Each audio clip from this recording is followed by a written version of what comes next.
Ang kwento ni Tomby.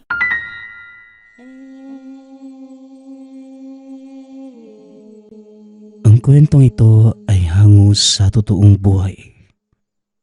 Mula ito sa isa nating tagapakinig. Karanasan ito ni Gringo. Walang eksaktong taon. Probinsya ng Samar. Kailan ka ba titigil sa paghabol mo sa mga aswang na yang, Gringo? Tignan mo ang sarili mo. Para ka ng basahang pinagtagpi-tagpi. Tanong ni Mang Jimboy. Hanggat hindi ko nauhuli at napapatay ang kanilang pinuno, hindi ako hihinto sa pagtugis sa kanila, Manong. Tugon ng binata. Alam kong paghihiganti ang dahilan kung bakit mo tinitugis ang mga aswang na yon. Pero may ipapayo ko lang sa'yo, Gringo. Itigil mo na. Naaawa na ako sa'yo. Halos wala nang paglagyan niyang peklat mo sa katawan. At baka sa susunod na balik mo sa akin, wala ka ng braso. Hanggat buhay ang mga aswang na yun, Manong, lalo na ang kanilang pinuno, hindi ako hihinto. Kahit ikamatay ko pa. Malalim ang dahilan ko kung bakit tinutugis ko ang mga aswang na yun. At sana maunawaan niyo, Manong, kung hindi dahil sa kagayan nila, buhay pa sana yung mga magulang at kapatid ko. Wika ni Gringo. Naninirahan sa isang liblib na lugar itong si Gringo. Kinupkop na matandang si Mang Jimboy. Simula nang maulila sa mga magulang. Nang minsan silang salakayin ng pangkat ng mga aswang, tahimik na naghahapunan ang mag-anak.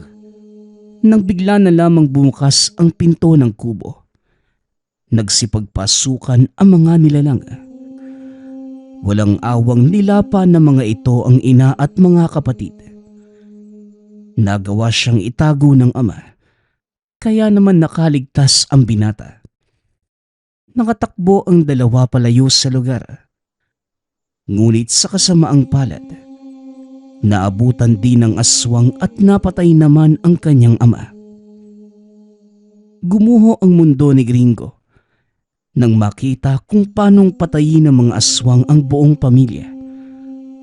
Halos mabaliw ang binata.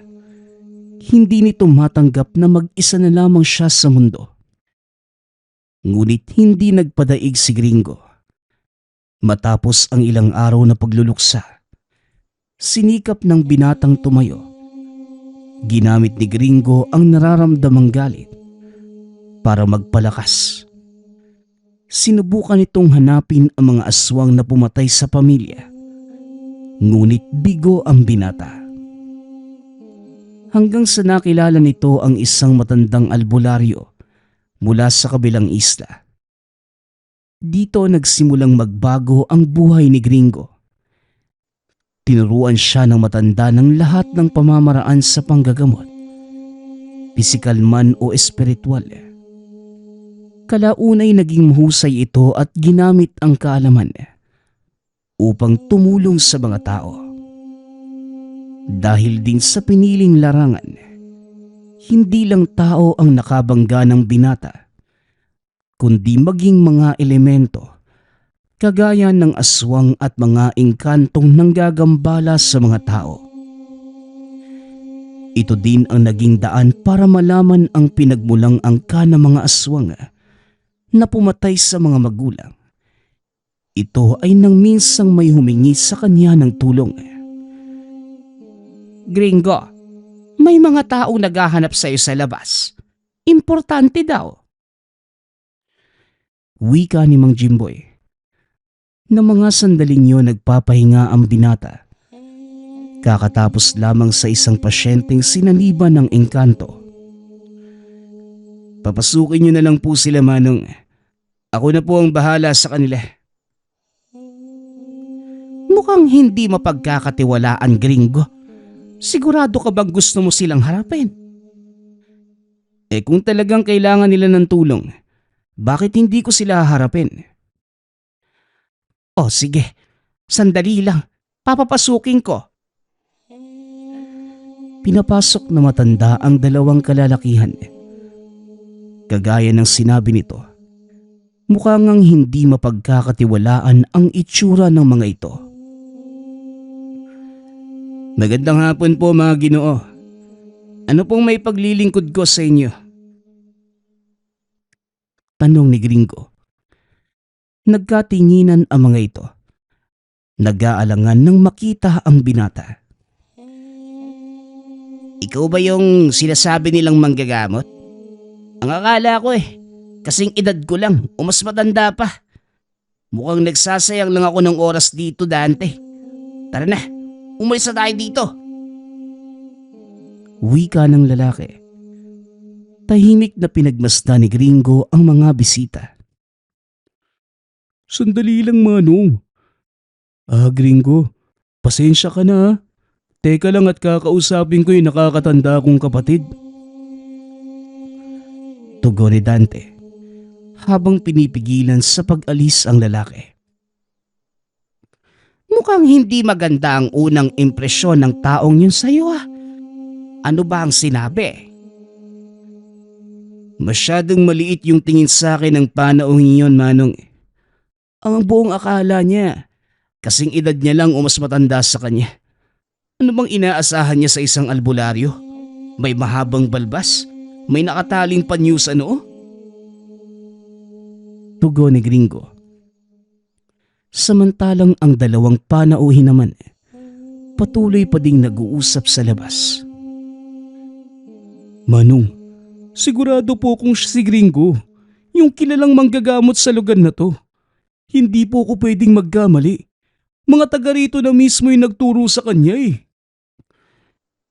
Nakikita mo ba yung itsura ng taong yan? Parang wala namang nalalaman sa mundo. At kapag nakakita ng aswang yon, maninigas at maihi na lang sa salawal. Hindi na, Dante. Nagsasayang lang tayo ng panahon dito. Hindi po, Manong. Sisiguraduhin ko sa inyo, siya po yung taong sinasabi ko. Alam ko mahirap nang magtiwala dahil sa mga nangyari. Pero Manong, sa pagkakataong ito, alam kong hindi tayo nagsasayang ng oras. Wika ng nakababatang kapatid na si Dante. Lingid sa kalaman ng dalawa na nasa likod nila si Mang Jimboy. Hindi mo siya kailangang pilitin, iho. Mahirap papaniwalain ang taong walang tiwala. Wika ng matanda. Naglakad ito papasok ng tahanan.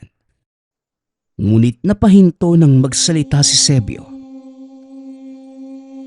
Sana maunawaan niyo yung pinagdadaanan ko. Pinatay ng mga aswang ang pamilya ko, Manong. Ilang tao na ang nilapitan ko na nangakong tutulong. Pero wala din silang nagawa Kaya hindi mo ko masisisi kung mawalan man ako ng tiwala sa binatang yon. Nauunawaan ko ang kalagayan mo. Ang totoo, pareho kayo ng karanasan ni Gringo. Pinatay din ng mga aswang ang magulang ng batang yon. Pero hindi siya nagpakadesperado. Ginamit niya ang galit para gumawa ng tama.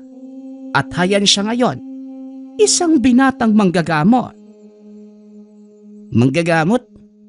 Manunugis po yung hinahanap ko, Manong. Handa akong magbayad ng kahit gaano kalaking halaga para lang mahuli yung aswang na pumatay sa mga magulang ko. Wika ni Sebio. Narinig naman ito ni Gringo mula sa loob ng tahanan. Lumabas ang binata para makisali sa usapan ni Mang Jimboy. Nang araw na patayin ng aswang ang kapatid at magulang ko, hindi na nawala sa isipan ko ang paghihigante. Pero nang makilala ko si Mang Jimboy, napagtanto ko na walang kahihinatnan ng galit, kundi kapahamakan. Hindi ako manunugis, kagaya ng hinahanap mo.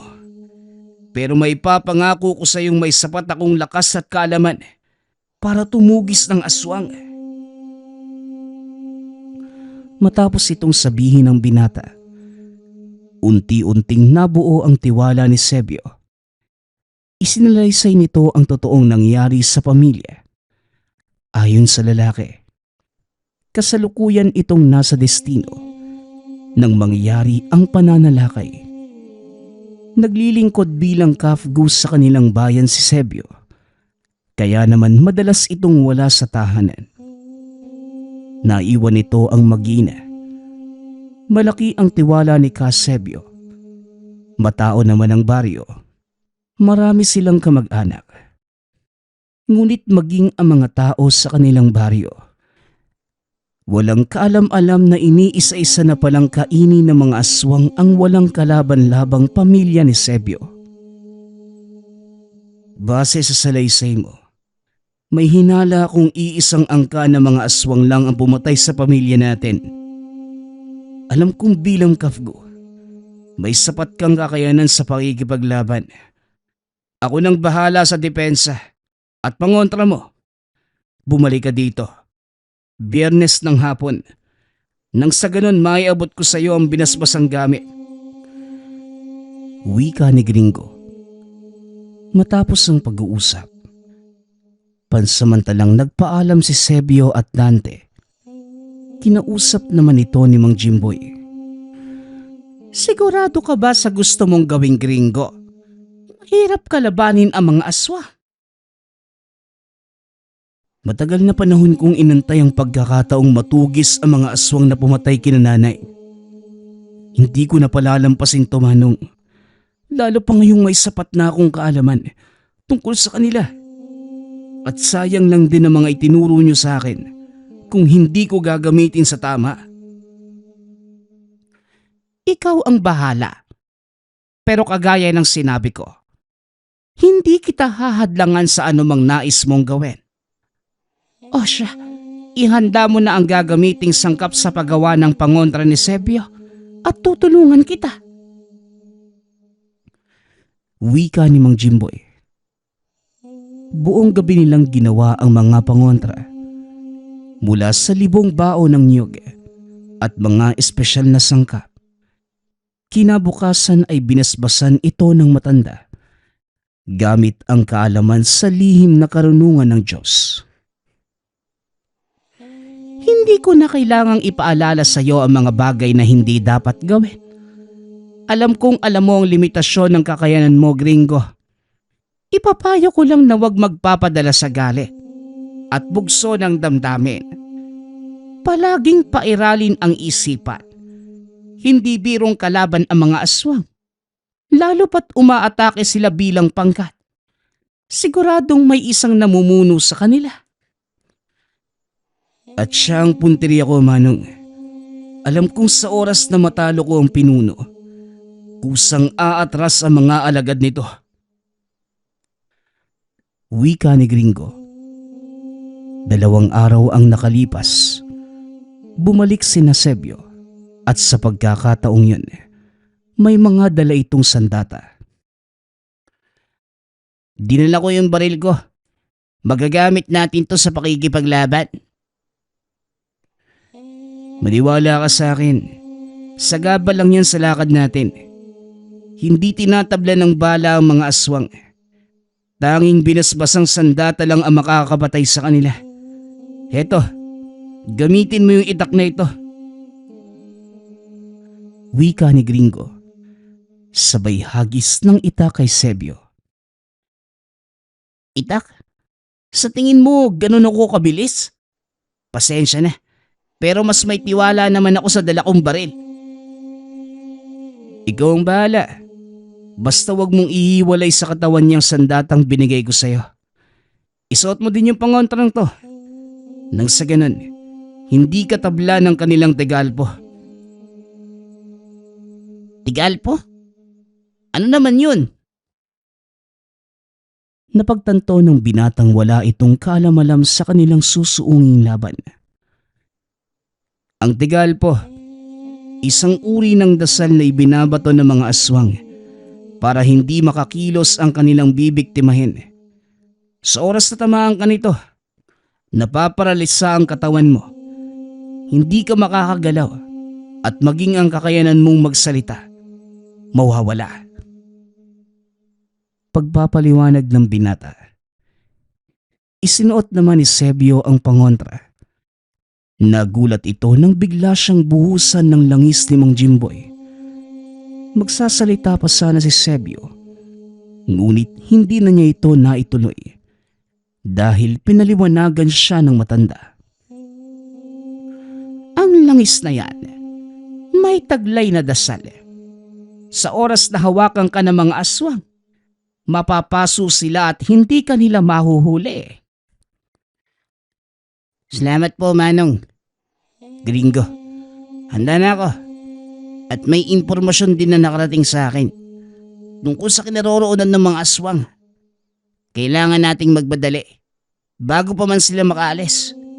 Balita ko, palipat-lipat sila ng lugar para hindi mahuli ng mga manunugis.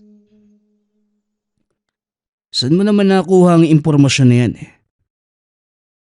May kaibigan akong katutubo na nakakaalam ng tungkol sa mga aswang. Iisa lang yung namumuno sa kanila.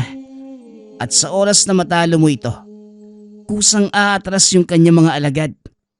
Nakalimutan ko lang yung tawag sa pinuno nila Parang gabunan.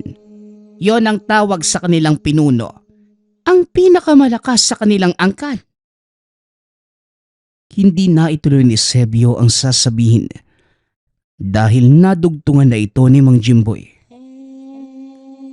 Sa pagkakaalam ko, ang mga gabunan, lahi ng malalakas na aswang. Pero bakit parang iba yung nadidinig ko mula sa'yo, Sebio? Ang totoo, nadinig ko lang din yung impormasyon na yan. Hindi ako sigurado kung tama Pero kung ano man yon, hindi na mahalaga. Kailangan na nating magbadali para maabutan natin sila. Lalo niyong kailangan mag-ingat, Gringo. Maaaring ang kakaharapin ninyo ay hukbo ng mga gabunang aswang. Maaari ding iisa lang ang gabunan sa kanila at ang mga alagad ay pangkaraniwang aswang lang. Bakit naman sasama yung pangkaraniwang aswang sa isang gabunan? Maraming dahilan, Gringo. Isa na dito yung kasiguraduhang hindi sila mawawalan ng pagkain. Malakas sa mga gabunan. At sa oras na sumalakay sila, walang sino man ang nananalo. Kahit pa yung pinakamagaling na manunugis.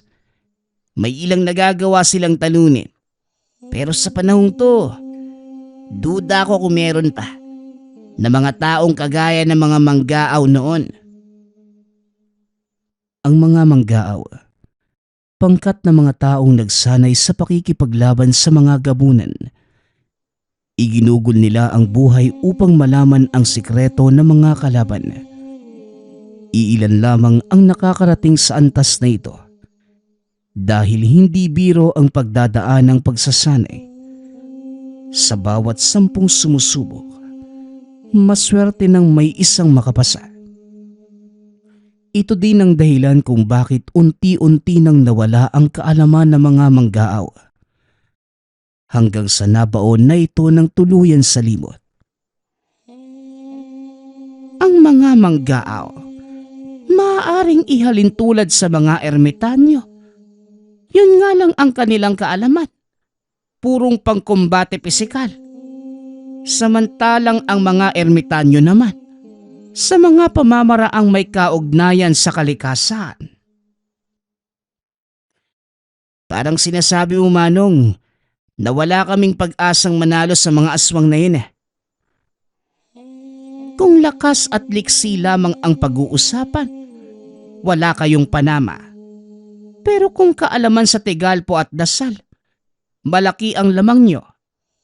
Eksperto si Gringo sa bagay na yon. Kaya makinig ka at sundin mo ang lahat ng sasabihin ng batang ito. Tugon ni Mang Jimboy. Ngunit wala sa isip ni Sebio ang sumunod sa utos ng mas nakababata sa kanya. Hindi ako mangangako, Manong, pero susubukan ko. Hindi kasi ako sanay na sumusunod sa utos ng mas nakakabata sa akin Napailing na lamang si Gringo dahil alam nitong mahihirapan siya sa pakikisama kay Sebio.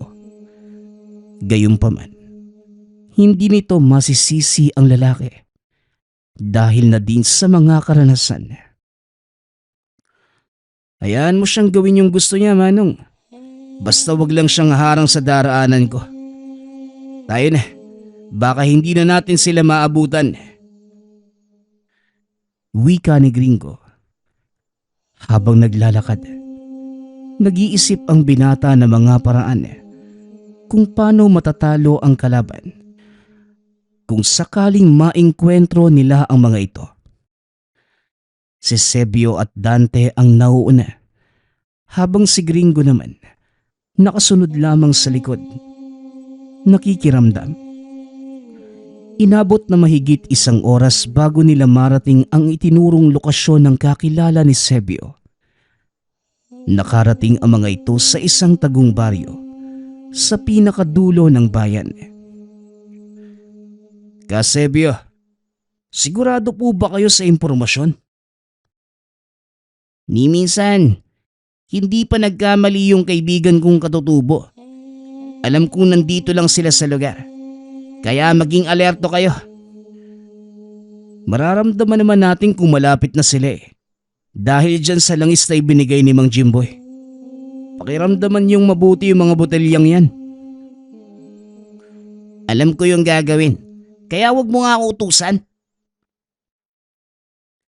Dito na nagpantig ang tenga ni Gringo.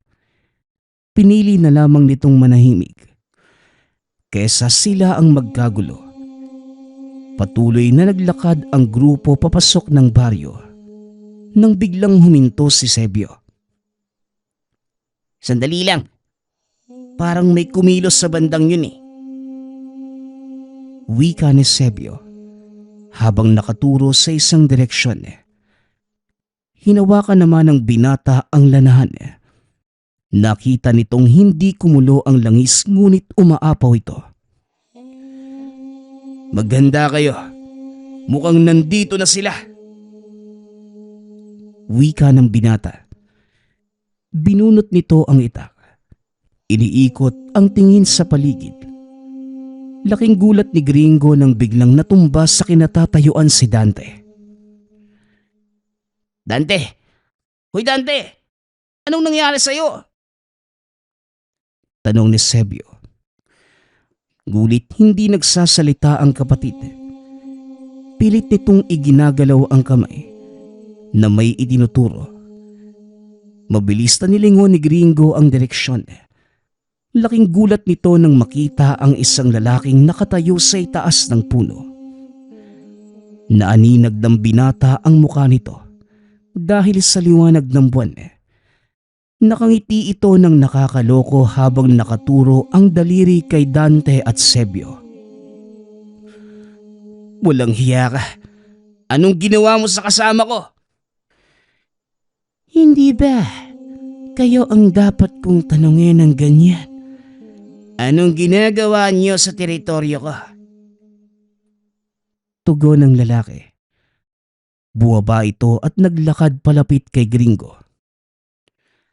Isang bagay lang ang sadya namin dito. At yun ay ubusin kayong lahat. Wika ni Gringo. Hindi nito inaasahan ang susunod na mangyayari. Umagalpak sa kakatawa ang lalaki.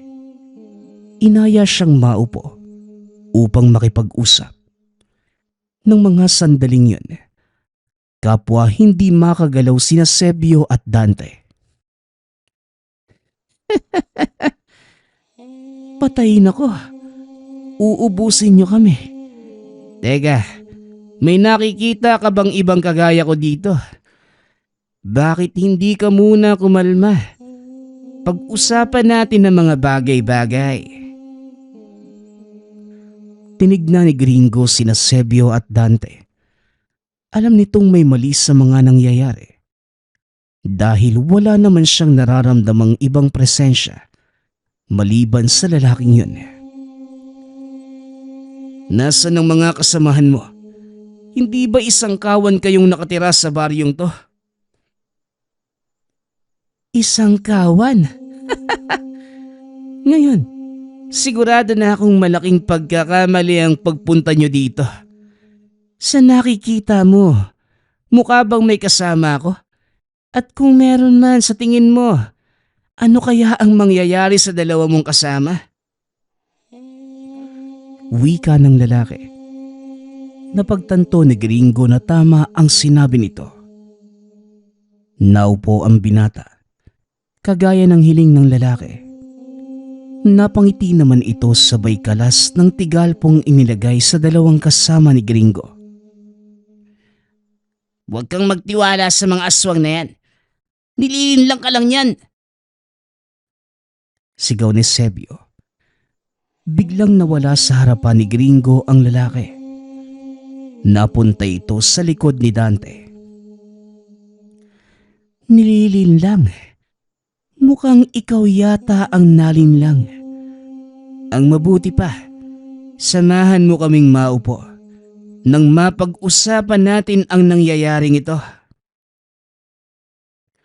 Wika ng lalaki habang nakaakbay kay Dante. Nanginginig naman sa takot ang binata. Sa tingin ko, magandang ideya yung pag-usapan yung mga bagay-bagay. Mabuti pa ang batang ito. Marunong mag-isip. O siya, maupo na kayo nang masimulan na natin ang pag-uusap. Pasensya na at wala akong kape o anuman. Wika ng lalaki. Patuloy lamang pinakikiramdaman ni Gringo ang kilos nito. Hindi na ako magpapaligoy-ligoy pa. Naparito ako dahil gusto kitang patayin. Bakit naman? Ano bang kasalanang nagawa ko sa'yo? Pinatay na mga kauri mo ang mag-iina ko. Mga kauri ko. Pero hindi ka sigurado kung sino. Hindi kaya nagsasayang ka lang ng oras? Tanong ni Hagar. Sigurado kung aswang ang pumatay sa mag-ina ko. At wala akong pakialam kung sino sa inyo. Sisimulan ko ang paghihiganti sa'yo. Wika ni Sebio. Sabay bunot sa itak at sugod sa lalaki. Nang papalapit na ito, biglang napahinto si Sebio nang maramdaman itong nasa likod na niya ang lalaki. Kung ako sa'yo, hindi ako magpapadalos-dalos ng galaw. Lalo na kung hindi mo alam ang kakayanan ng kalaban mo. Sandali lang, Sebio. Huminahon ka. Ikaw naman, ipaliwanag mo ang sinasabi mo. Pag-awat ni Gringo, muling nawala ang lalaki. Lumitaw naman ito sa tabi ng binata.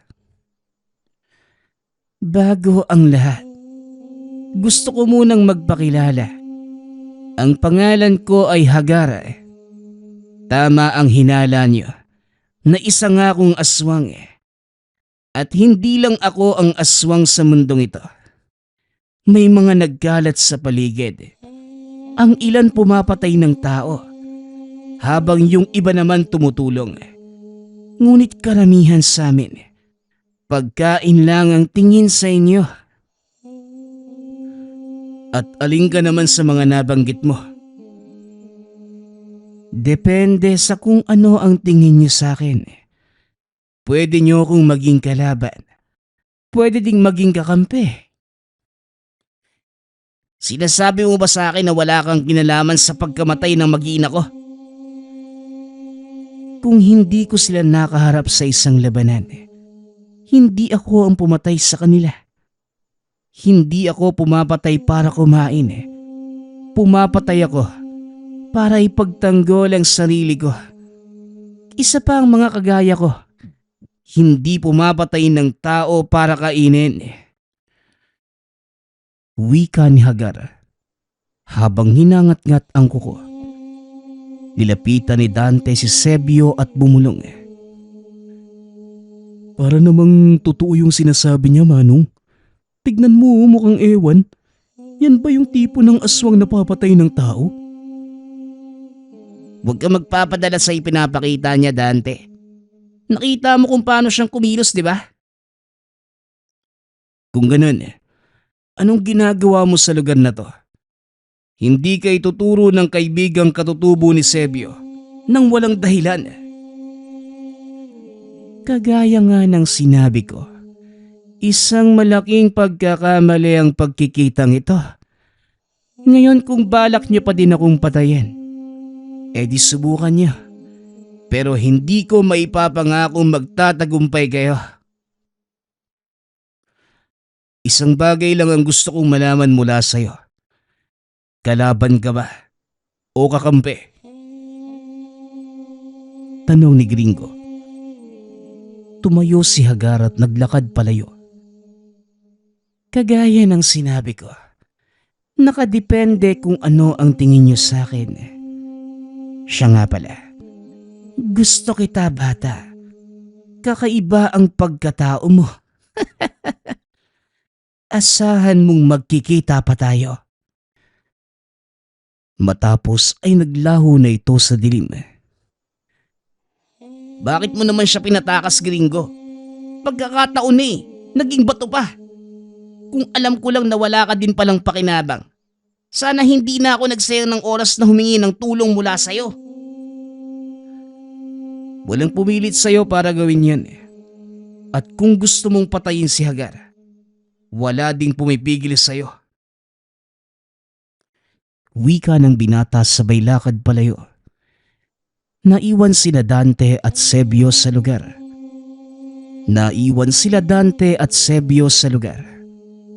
Patuloy na iniisip ni Gringo ang sinabi ni Hagar.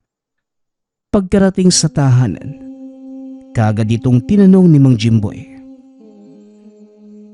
Oh, anong nangyari sa lakad niyo? Maling impormasyon ni nakuha ni Sebio. Aswang nga ang nakaharap namin. Pero hindi siya ang pumatay sa pamilya ni Sebio. At may sinabi siya sa akin. Hindi raw pumapatay ang mga kagaya niya ng tao para kumain. Meron bang ganun, Manong? Meron, Gringo. Pero bihira lang.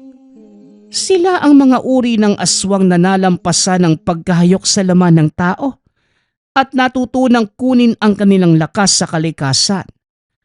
May mga tangan din silang mutya para ipagtanggol ang mga sarili.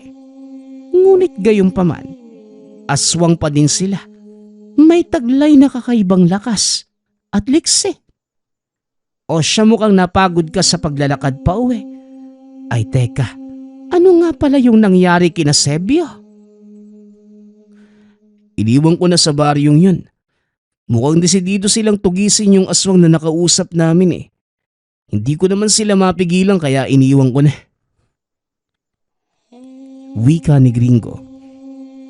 Matapos makipag-usap, pumasok na ito ng silid upang magpahinga.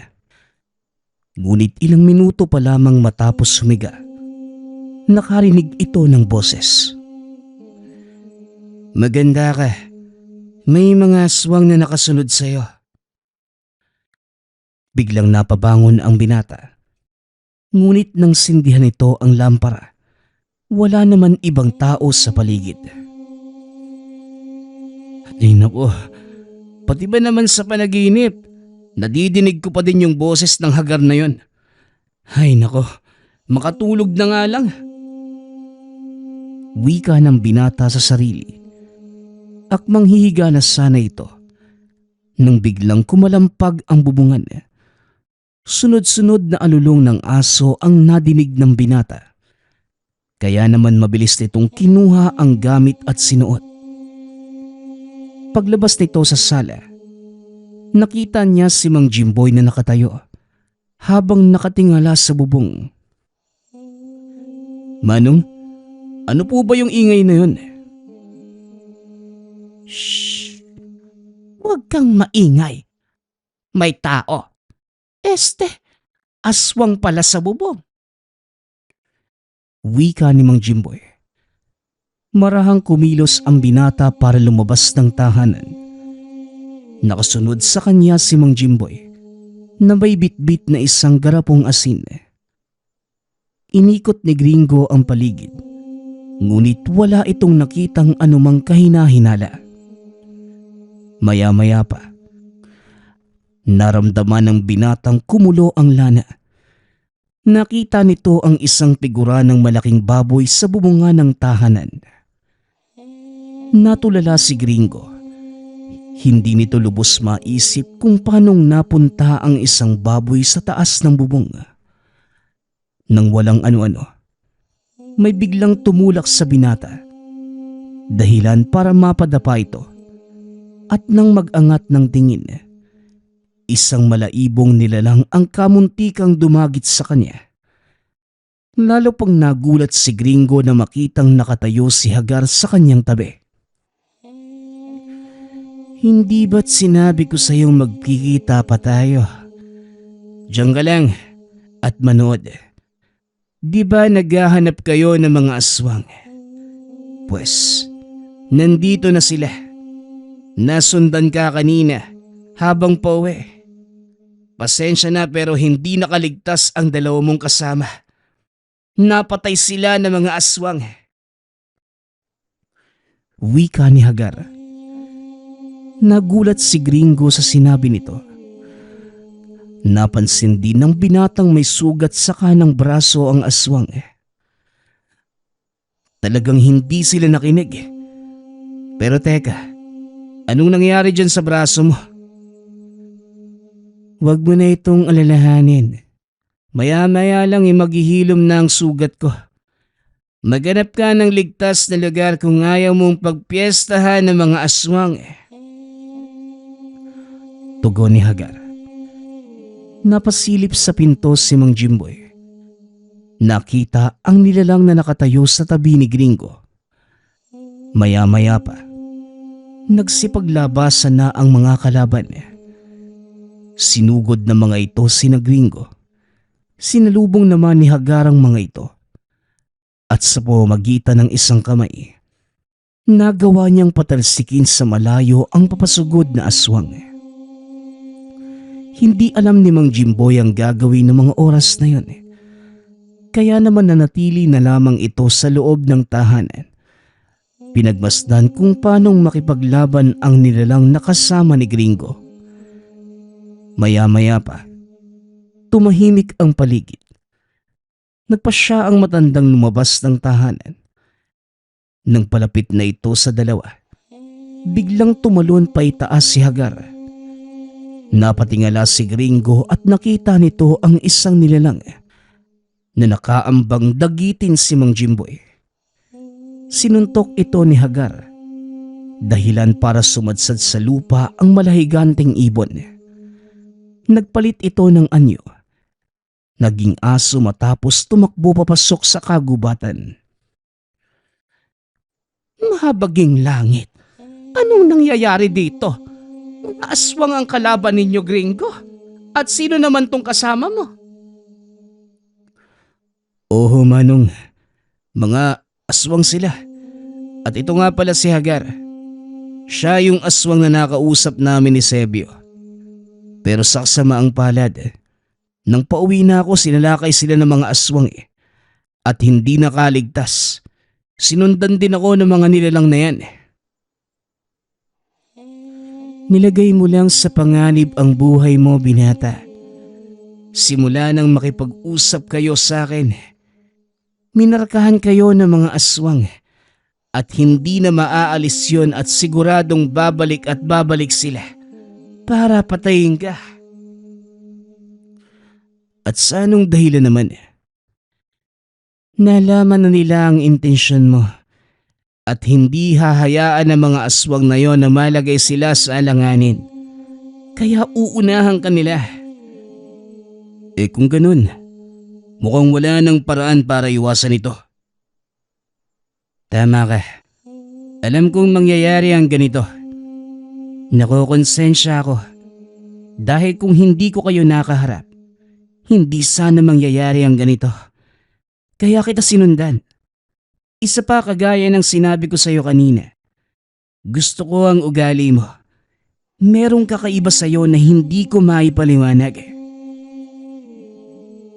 Teka, sinasabi mo ba sa akin na siya yung aswang na nakausap mo? Bakit siya nandito? Saka bakit na kinakalaban ang mga kauring? Oo, kauri ko sila. Pero magkasalungat kami ng adhikain. Hindi ako yung tipo ng aswang na pumapatay ng tao. Eh kung gayon, ano ang layunin mo, Aber? Bakit mo sinundan si Gringo? Nararamdaman kong kailangan siyang protektahan. Ang nakita ninyo kanina bilang mga aswang na sumalakay. Wala pa sa kalingkingan ng kabuuan nilang puwersa. Hindi biro ang pinasok mong gulo, bata. At sa kasalukuyan mong antas, bagaman isa kang magaling na manggagamot, hindi mo sila kakayanin. Eh kung totoo man ang sinasabi mo, ano ang maaari nating gawin para wag nang lumala ang lahat? Malakas ang depensa ng lugar na ito. Ngunit nagkaroon ng butas nang masundan nila si Gringo. Ang kailangan mong gawin, siguruhing may sapat na pangontra ang paligid. Nang sa ganon, hindi sila basta-bastang nakakapasok at malalaman din natin kagad kung sakali mang palapit sila. Wala kayong dapat alalahanin. Hindi ako aalis sa tabi ni Gringo. Eh kung ganon, yan ang una nating gagawin. Sa ngayon magpahinga na muna kayo. At Gringo, gamutin mo ang sugat ng bago mong kaibigan. Wika ni Mang Jimboy. Ito ang naging simula ng kakaibang pagkakaibigan sa pagitan ng isang aswang at albularyo. Halos araw-araw nakabuntot si Hagar kay Gringo. Saan man ito magpunta, maging sa mga gamutan ay kasakasama ito ni Gringo. Hindi ka ba nagsasawang sumunod sa akin, Hagar? Saka wala ka bang ibang gagawin?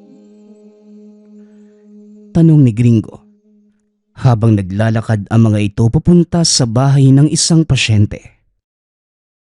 Sa palagay mo, ano naman kaya ang pwedeng gawin ng isang aswang na gaya ko? Marami. Pwede ka namang magpaiwan sa bahay. Tulungan si Mang Jimboy. Kaya ko naman yung sarili ko eh. Isa pa, umaga naman ang lakad ko. May isang bagay pa akong napansin sa'yo eh. Bakit pala hindi ka nasusunog sa liwanag ng araw? Ang mga kagaya ko, may kakayanang maglakad sa ilalim ng sikat ng araw. Kaya din naming magpalit ng anyo kahit umaga. Ito ang mga kakayanang taglay ng isang gabunan. Total nabanggit mo na lang din. Bakit hindi mo na lang ipaliwanag yung pagkakaiba ng isang gabunan sa pangkaraniwang aswang? Magandang ideya. Malaki ang pagkakaiba naming mga gabunan sa pangkaraniwang aswang, Gringo. Ang pangkaraniwang aswang, hindi nila kayang kontrolin ang pagkasabik sa laman ng tao. Samantalang kami, kaya naming hindi kumain ng kahit anong hilaw.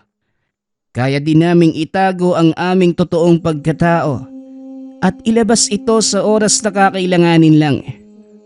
May tangan din kaming bertud. Omot siyang pinagkukunan ng aming lakas. Kung ganun, wala din pala kayong kapangyarihan kung wala ang bertud nyo. Mali. Kabaliktaran ang mangyayari kapag hindi namin dala ang bertud naming mga gabunan. Nawawala kami sa kontrol. Hindi namin nagagawang pigilan ang aming kapangyarihan. Oh, nandito na pala tayo eh. Mas makabubuti kung mananatili ka sa labas. Nang sa ganun hindi matakot yung pasyente sa'yo. Sige, kung yan ang gusto mo, dito lang ako sa labas. Tugon ni Hagar. Pumasok ang binata sa tahanan. Sinimula ng panggagamot. Ilang oras ang nakalipas lumabas na ng bahay si Gringo. Tapos na ako dito, Hagar. Tara na, umuwi na tayo. Mali ka, Gringo. Hindi pa tapos. Nagtaka ang binata sa sinabi ng kasama at nang lingunin niya ito, nakatitig si Hagar sa isang malaking puno ng santol. Bakit? Ano bang nangyayari, Hagar? Nagawa mong tanggalin sa katawan ng pasyente ang elemento pero hindi mo ito napatay. Tignan mo ang nilalang na nakadapo sa sanga ng punong yun. Wika ni Hagar, sabay turo sa puno ng santol. Isang imahe ng nilalang ang nakapatong sa sanga ng puno, nakatitig ng masakit sa kanila. Ang buong akala ko, napatay ko na siya. Pero mukhang nagkamali ako. Babalikan ng nilalang na yan ng pasyente, kaya kailangan ko siyang protektahan. Sige, bumalik ka sa loob. At ako ang makikipagharap sa nilalang na ito. Wika ni Hagar. Pinuntahan nito ang puno at kinausap ang nilalang. Hoy Agta, bumaba ka nga dito at ako ang harapin mo. Tumalo naman pababa ang nilalang. Isang aswang na nakikipagtulungan sa mga tao. At anong kapalit? Kapalit? Kailangan bang merong ganon? Sa pagkakakilala ko sa inyong mga aswang, hindi kayo gagawa ng pabor para sa isang tao nang walang kapalit. Sabihin mo sa akin, ano ang naging kasunduan mo sa manggagamot na yon? Walang kapalit ang katapatan ko sa manggagamot. May kakaiba lang akong nakita sa kanya. At siguro, hindi mo na kailangang tanungin kung ano yun. Dahil maya-maya lang, mararanasan mo na ang sinasabi ko. Biglang namilipit sa sakit ang nilalang. Hanggang sa mapaluhod na ito. Anong ginawa niya sa akin? Hindi ko alam. Isang bagay lang ang sigurado ako. At yun ay ang kamatayan mo. Biglang pumilipit ang leeg ng Agta. Hanggang sa tuluyan itong mamatay. Muling bumalik si Hagar sa pwesto nito. At sakto naman ang paglabas ni Gringo. Oh, ano nang nangyari sa nilalang? Wala na. Patay na ang Agta na yun. Tara na, maaari na ba tayong umuwi? Oo naman, bakit hindi? Tapos na din naman ako sa panggagamot. Pagkauwi sa tahanan, kinamusta ni Mang Jimboy ang lakad nito. Maayos naman po. Pinaglalaruan ng Agta yung pasyente. Nang paalisin ko naman, sumunod. Pero nakita ni Hagar na nakabantay ito sa sanga ng isang puno. Kaya binalikan ko yung pasyente at tinuluyan ang elementong naglalaro doon. Anong sabi mo? Pumatay ka ng Agta? Nako Gringo, hindi mo ba alam na malaking gulo ang pinasok mo? Alam ko po Manong, pero may dahilan naman ako kung bakit ko pinatawan ng parusang kamatayan ng nilalang na yun. Hindi nila dapat pinapakialaman yung mga tao. Napailing na lamang si Mang Jimboy. Dahil paniguradong gaganti ang mga kaanak ng Agtang napatay. Siguradong babalikan ka ng mga Agta, Gringo. Wala silang paki sa dahilan mo. Para sa kanila, ang pagkamatay ng kanilang kauri ay paglabag sa kautusan. At hindi po ako natatakot sa kanila, Manong. Ginawa ko lang yung nararapat. At kung gusto nilang gumanti, wala namang problema Ang tanong na lang doon kung kaya nilang lusutan ang depensa ko. Aminado ko, malakas kang bata. Pero tuso ang mga Agta, Gringo. Sasalakay sila sa hindi mo inaasahang pagkakataon. Kaya dapat palagi kang handa. Handa naman po ko, Manong eh. At isa pa, nandiyan naman si Hagar para tulungan ako.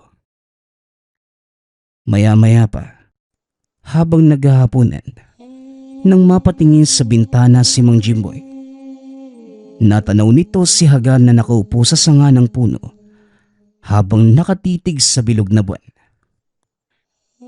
Ano ba talaga ang dahilan kung bakit sumasama sa'yo ang aswang na yan?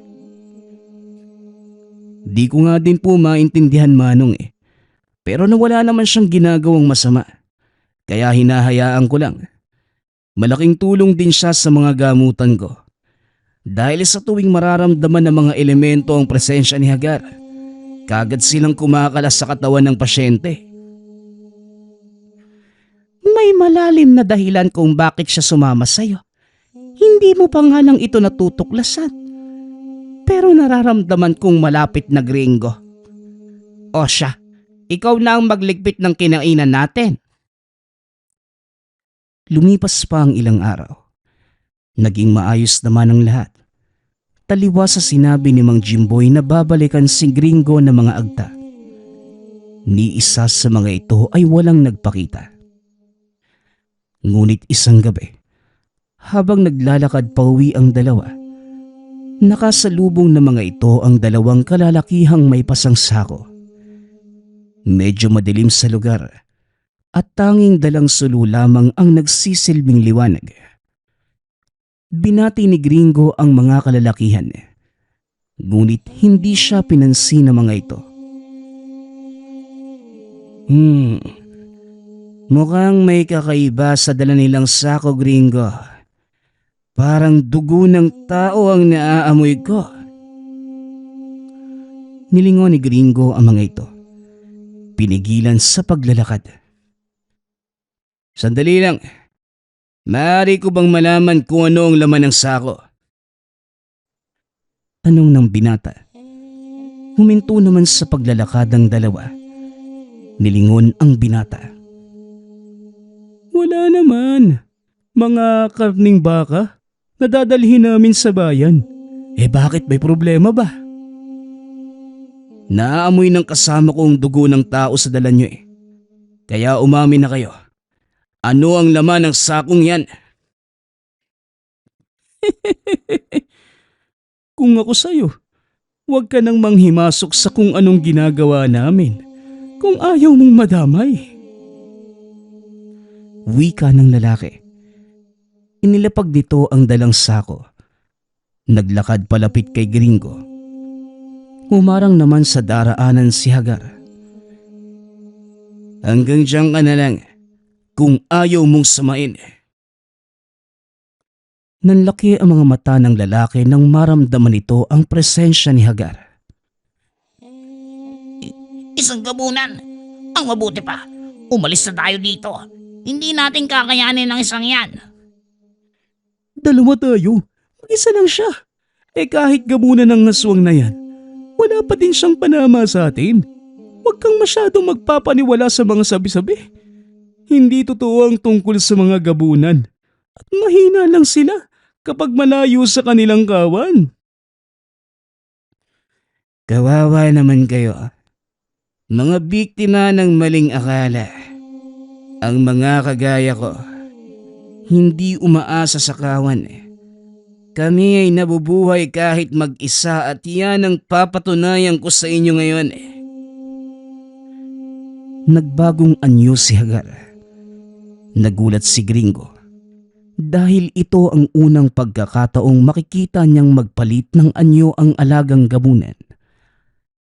Malaking nilalang na may katawang tao at ulo ng aso ang tumambad sa harapan ng binata. Napaatras ang mga kalabang aswang. Isa-isang nagpalit ng anyo. Nagbato ng tigalpo si Gringo upang hindi makatakas ang mga ito. Hinawakan ni Hagar sa ulo ang isa sa mga aswang. Walang pagdadalawang isip na hiniwalay nito sa katawan. Matapos ay sinugod nito ang isa pang aswang. Nagulat si Gringo nang kainin ni Hagar ang dalawang aswang. Matapos ay nagbalik ito sa dating anyo na parang walang nangyari. Hindi kami kumakain ng tao, pero kumakain ako ng kauri ko. Mas mabuti na yon nang sa ganon, mabawasan sila sa mundo. Siya nga pala gringo, may ipagtatapat ako sa iyo. At siguro kailangan mong malaman ang lahat ng ito mula mismo sa akin. Ano ba yun, Hagar? Magsalita ka. Matagal na panahon ko na itong kinikimkim. Ni minsan, hindi ko inaasahang magkukrus pa ang landas natin. Sinabi ko noon sa sarili ko na sa oras na magkita tayo, ipagtatapat ko sa iyo ang lahat. Magsalita ka na, Hagar. Nakikinig ako. Natatandaan mo ba ang mga aswang na sumalakay at pumatay sa mga magulang mo noon? Dito na napukaw ang atensyon ni Gringo dahil mahabang panahon niyang inaasam na makapaghiganti sa mga aswang na pumatay sa mga magulang. Matagal na panahon kong hinanap ang mga aswang na yon, lalo ang kanilang pinuno. Gustong gusto ko silang patayin.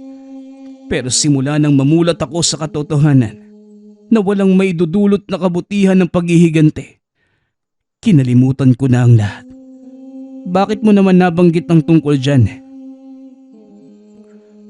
Gringo, simula nang isalaysay mo sa akin ang tungkol sa pangyayaring yun, napagtanto ko na malaki ang kasalanan ko sa iyo, Gringo.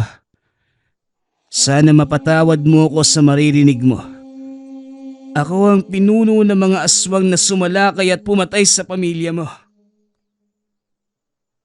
Nanlaki ang mga mata ni Gringo nang marinig ang sinabi ni Hagar. Hindi ito makapaniwalang nasa harapan niya ang matagal nang hinahanap. Bakit ganun?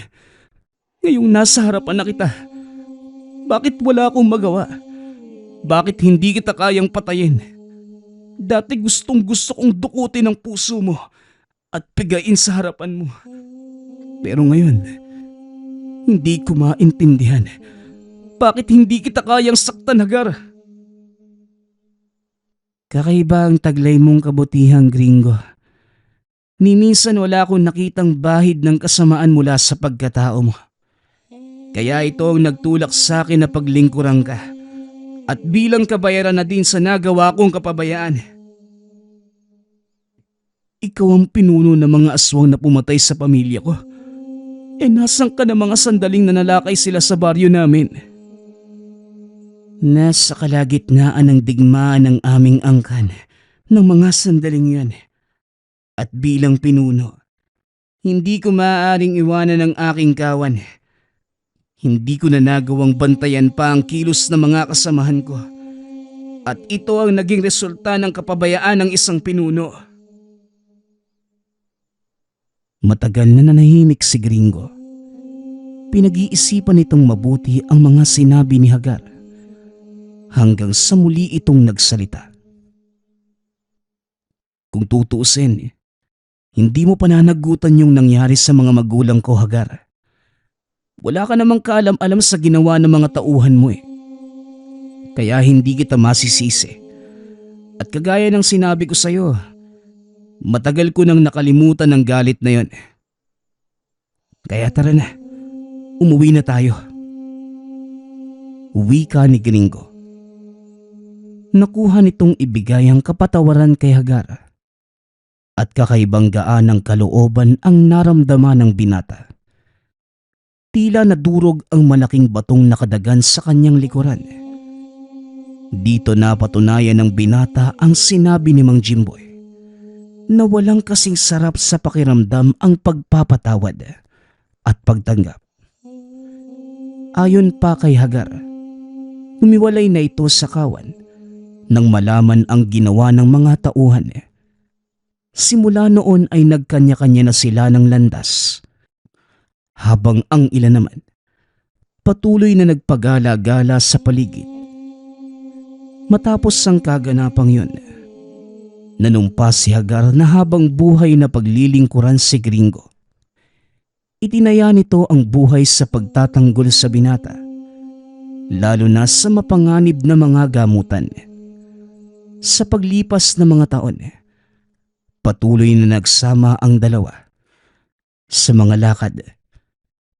Kinatakutan ding manunugis si Gringo dahil sa presensya ni Hagar, ang aswang na naging alaga ng isang albularyo. Nagpapasalamat nga pala ako sa lahat ng sumusuporta sa ating channel. Nawa ay patuloy niyong suportahan at pakinggan ang ating mga kwento. Hanggang sa muling pakikinig. Paalam.